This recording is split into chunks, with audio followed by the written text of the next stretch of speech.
Hi, welcome to One Word a Day. I'm Sophie, your pilot into the Universal Chinese. We are going to continue our journey in coming across one new Chinese expression a day. And recently we came across a lot of translations of big abstract concepts. Yesterday we will talk about 集体主义, which is collectivism, that we translate as a 集体group body, like regarding the whole group of people, like a cloud of birds, as the one unit of body, like with defined boundaries. So that's what body is.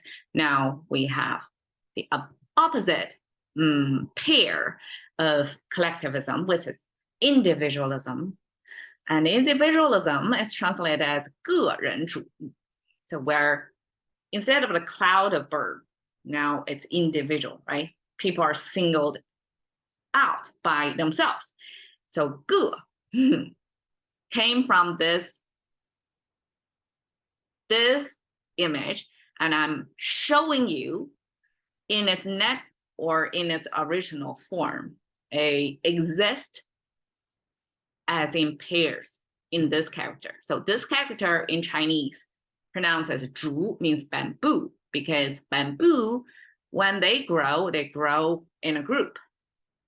And so to express bamboo, we don't actually draw just one bamboo, one stem with the leaves draping down, right? So that's just a visual representation of the long stem and then the bamboo leaves kind of draping down. When we draw bamboo, it always comes in pairs. So to give us a sense that it's not, that's more like a bamboo, like we don't really see bamboo exist as single plant standing alone on their own. So now when we see such a similar structure, but on their own, that means individual, single. The emphasis exactly came from this original icon, came from this context of the bamboo in a pair depicting. Now we cut it in half, just single one of them to emphasize it's a single. Does it make sense? Because, okay, as someone, I'm explaining to you, supposedly as someone not came from this language, not from this culture. Just by looking at this, we cannot really understand how it came into being. We have to look at it in the context of this. And then when it cuts in half, then that's the concept of single. So you have to know this to be able to appreciate what this symbol came from, what that means. It really kind of single out one bamboo stem with its leaf out from its natural habitat, which is growing always with siblings around it. Okay, so that's single. And human, 人. Okay, we heard of RMB, right? That's 人民币. This is the 人. That's people's currency. So this 人, contemporary, it looks like this, right? Symmetrical, super simplified. In traditional Chinese, it looks like English letter R almost, with shorter one and a longer one, straighter one and a curvier one. So there are always this dichotomy of two sides of us coexisting. And even if the concept of human defined by two-leg standing being, that's the, stripped down to the most standing out, like outwardly observable feature of humans. Like we are not four-leg standing animal, beast. We don't have feathers either. We're defined by this two-leg standing feature of us. The ancient Chinese or its classical expression got more like finesse in this character with this two sides unequal and give more feature to it almost, right? Make the letters, make this character more rich. You can almost, it was abstracted, but it also preserves by the look of asymmetrical and two different sides, make it a little bit more content rich than the super simplification of the concept of two-leg standing being. But this is the human character. So single human, that's 个人, that's individual, right? Chinese, we don't have individual as one character. It's a combined, like we grab two Chinese characters combined to match up to the English individual concept. And then this ism, always translated as 主义, master moral. So this master came from this candle light. So in this image, it's a candle holder with the candle cup, candle light, candle holder stand. So this is the stand. And so I would imagine in ancient times when we don't have electricity, we don't have lighting like everywhere in the room. So wherever the light source in that domestic space is where the gatherings of family around, right? So it's almost like people follow the light, or I mean, wherever people go, they have to hold the candle, right, around. So therefore, this candle become not only the source of light, but also the gathering place, or the main place. If you want to stay active at night, you have to be near the candle, right? So that's how this light source leading people, gathering people, attract people, eventually become the master, almost like among people, right? There are some that, or like within family, probably within family, family, the head of the family, head of the household, they are probably more serving as a role of the candle holder, the light source, the bread earner, the provider, and the thought leader as well for the household. So they are eventually, like all those roles overlap, become the master. Okay. E, we have the sheep symbol with the horns of the sheep, the fluffy hairs, horizontally going fluffy hairs of the sheep. That's the two main features of the sheep. So this whole thing is a sheep. Sheep, this is an amazing similarity between the East and West, at least the Chinese and Christianity, both C word, that both of them regard sheep as purity, as the best quality meat, as the meat that you would regard so highly that you want to use that sheep meat, I mean lamb, to sacrifice to the God divine. So the sheep then eventually related to sacrifice in both cultures, right? The lamb. Okay. And then the bottom is 我, is Chinese I, self-referral, as the first person. Okay. And then it came from the weaponry of two weaponry, kind of a similar looking, not exactly mirror image, but similar looking with a lot of pointy edges. That I would imagine ancient times is farmers using farming tools, but in wartime, they convert that into weaponry. And such a pointy edged farming / weaponry on like two of them, that's left hand, right hand, each hold one such weaponry to defend your country. And I guess that's the component, the big definer of war back then. It's different from like English I, right? It's just a standing individual, vertical line, almost like that. You can sort of see visually, okay, it's individual. There's no much context to it. But in Chinese, the concept of I came from this two weaponry holder, which, I mean, supposedly, most likely, it could be a guy, right? A farmer / warrior who stand up to defend their community or their tribe.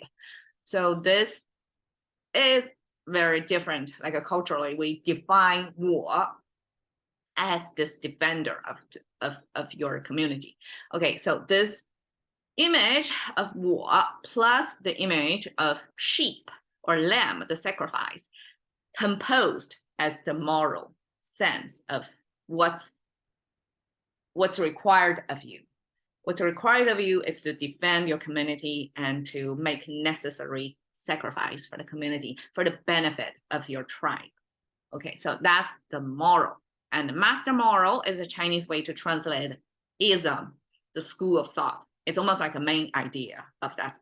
But we elevated meaning to be a moral. We use the E, like that's the, what's all the expectations, the culturally embedded expectations of you are merged, are are captured in this character. So 个人主义 means you single out a single human.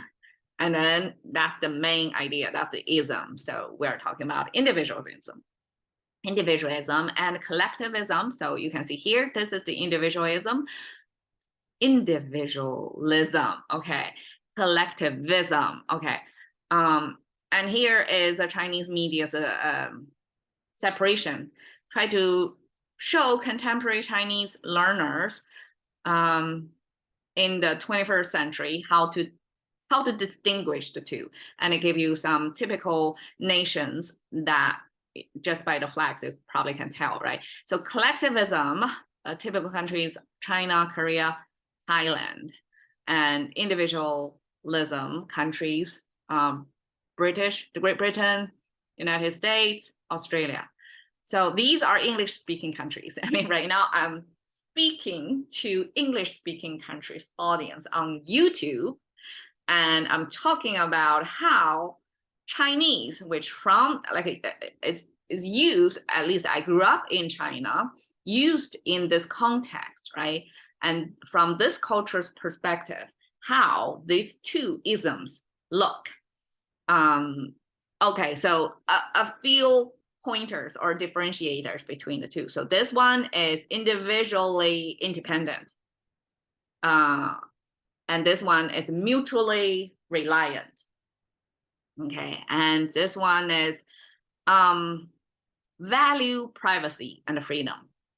And this one, the collectivism is seek harmony between people, seek face saving, and likes to share. Okay, and this one is value authority media, and this is value social media. This is somebody just layer it on, I don't agree. Okay, and then this is value the product brand versus value the company brand. And this is direct communication. This is indirect communication. Okay, I grew up in this framework besides the social media thing, like before the era of branding and social media, like at least this individual reliant or privacy, freedom, saving face, all that sort of was there. I was raised to, of course, prioritize collectivism because we are a country of collectivism country. And that's what I was told. That's what your behavior expectation, like you grew up in these countries, therefore you must conform to collectivism because we are collective society versus this individual society. So that's kind of a framing of the Chinese public education of this individualism versus collectivism. And of course, now I spend years in both countries. I can see it's kind of it's not the best lens to look at the world, basically. In America, I haven't been to the other English-speaking countries, at least in America. Yes, you have your individual freedom, your space, your boundaries. And if you get into big trouble with another individual organization, you have the full right to sue them, right? That's protection of the individual. All kinds of tools set up to protect your individual interests against bigger organizations or supposedly more powerful. So you do have the tools for that. Versus in China, it's more like harmony. You don't really stand up for yourself, so to speak. You don't emphasize your own interest. And I would say it's not true. Like we grew up in this framework thinking like I need to conform to collectivism. I always think like put the group, for example, if we have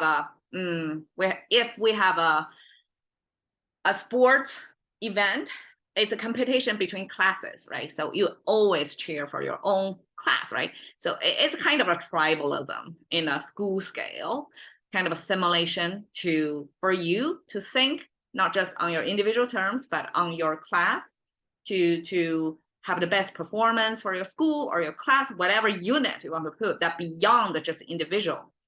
And I feel that's very limiting in both countries, in both, framework as typical countries, that various degrees of this mutually dependent or independent coexist. It's just, all I'm saying is we don't want to limit ourselves to any ism. And ism is just a super simplification or generalization of societies or the ways to frame things. Both of them are limiting from either parts of the world. I mean, especially after so many years of globalization, right? Even globalization tainted these days, that every individual can take whatever good for them and develop however you want to, mutually respectful, and then contributing to your community, support your company or your nation. That's, well, at the same time keep your individual, like that dichotomy occurs everywhere. It's not just this group of countries versus that group of countries.